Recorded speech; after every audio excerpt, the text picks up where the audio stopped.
प्रभु मुझे सहारा है तेरा, जग के पालनहार। कार्तिक मास महात्म की कथा करूं विस्तार। आज हम कार्तिक महात्म के 5वें अध्याय को श्रवण करेंगे।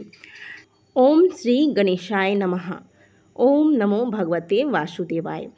राजा पृथु बोले, हे नारद जी, आपने कार्तिक मास में स्नान का फल कहा, अब अन्य मासों में विधि पूर्वक स्नान करने की विधि, नियम और उद्यापन की विधि भी बताइए।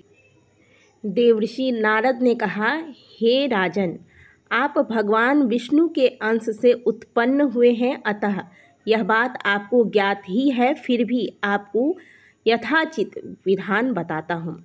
अश्विन माह में शुक्ल पक्ष की एकादशी से कार्तिक के व्रत को आरंभ करना चाहिए। ब्रह्म मुहूर्त में उठकर जल का पात्र लेकर गांव से बाहर पूर्व अथवा उत्तर दिशा में जाना चाहिए। उसके बाद जो मनुष्य मुख शुद्धि नहीं करता उसे किसी भी मंत्र का फल प्राप्त नहीं होता, अतः दांत और जीभ को पूर्ण रूप से शुद्ध करना चाहिए और निम्नलिखित मंत्र का उच्चारण करते हुए दातून तोड़नी चाहिए। हे वनस्पते, आप मुझे आयु, कीर्ति, तेज, प्रज्ञा, पशु, संपत्ति, महाज्ञान, बुद्धि और विद्या प्रदान करो। इस प्रकार उच्चारण करके वृक्ष से 12 अंगुल की दातून ले और दूध वाले वृक्षों की दातून नहीं लेनी चाहिए। इसी प्रकार कपास, कांटेदार वृक्ष तथा जले हुए वृक्ष की भी दातून लेना मना है, जिससे उत्तम गंध आती हो और जिसकी टहनी कोमल हो, ऐसे ही वृक्ष से दंत धावन ग्रहण करना चाहिए। प्रतिपदा, अमावस्या, नवमी, छठी, रविवार को चंद्र या सूर्य ग्रहण में दातून नहीं करनी चाहिए। तत्पश्चात भली भांति स्नान करके फूलमाला, चंदन और पान आदि पूजा की सामग्री लेकर प्रसन्न चित्त व भक्ति पूर्वक शिवालय में जाकर सभी देवी देवताओं को अर्घ्य, आचमनिया आदि वस्तुओं से पृथक पृथक पूजा करके प्रार्थना एवं प्रणाम करना चाहिए। फिर भक्तों के स्वर में स्वर मिलाकर श्री हरि का कीर्तन करना चाहिए। मंदिर में जो गायक भगवान श्री हरि का कीर्तन करने आए हैं, उनका माला, चंदन, तांबूल आदि से पूजन करना चाहिए, क्योंकि देवालयों में भगवान विष्णु को अपनी तपस्या, योग और दान द्वारा प्रसन्न करते थे, परंतु कलयुग में भगवत गुणगान को ही भगवान श्री हरि को प्रसन्न करने का एकमात्र साधन माना गया है। अर्थात जितना हो सके भगवान के कथा को श्रवण करना चाहिए और हरि नाम कीर्तन करना चाहिए।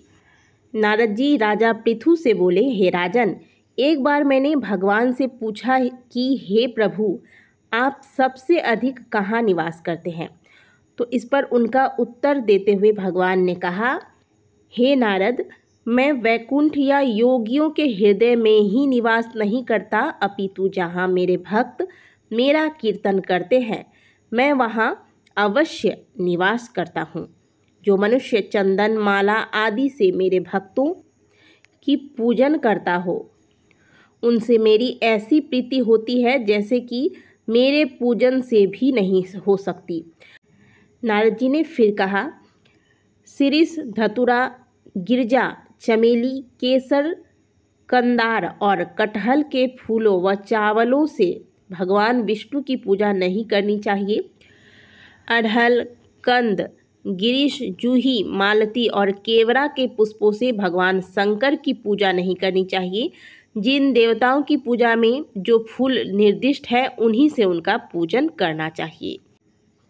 और पूजन समाप्ति के बाद भगवान से क्षमा प्रार्थना करनी चाहिए, यथा, हे सुरेश्वर, हे देव, न मैं मंत्र जानता हूँ न क्रिया, हे नाथ, मैं भक्ति से भी हीन हूँ, मैंने जो कुछ भी आपकी पूजा की है उसे पूरा करें। ऐसे प्रार्थना करने के पश्चात साष्टांग प्रणाम करके भगवद कीर्तन करना चाहिए, श्री हरि की कथा सुननी चाहिए और प्रसाद ग्रहण करना चाहिए।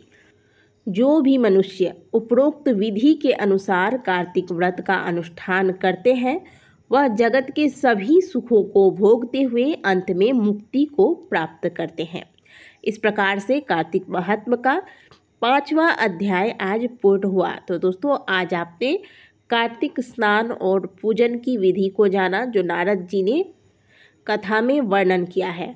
और आज की कथा से हमने ये भी जाना कि कलयुग में केवल, कहते हैं ना, कलयुग केवल नाम आधारा, सुमिर सुमिर नर उतरहि पारा।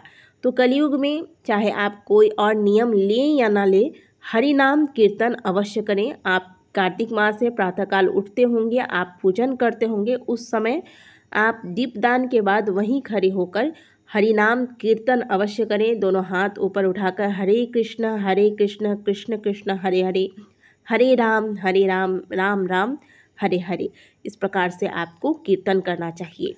अब आगे हम 6ठे अध्याय को श्रवण करेंगे। कथा को श्रवण करने के पश्चात भगवान विष्णु के नाम का जयकारा अवश्य लगाएं। बोलिए सभी भगवान श्री हरि विष्णु की जय, जगत के पालनहार की जय। वीडियो को लाइक जरूर कीजिएगा और कमेंट बॉक्स में दक्षिणा स्वरूप आपको ओम नमो भगवते वासुदेवाय अवश्य लिखना है। कल मिलते हैं अगली कथा में, तब तक के लिए जय श्रीमन नारायण, राधे राधे।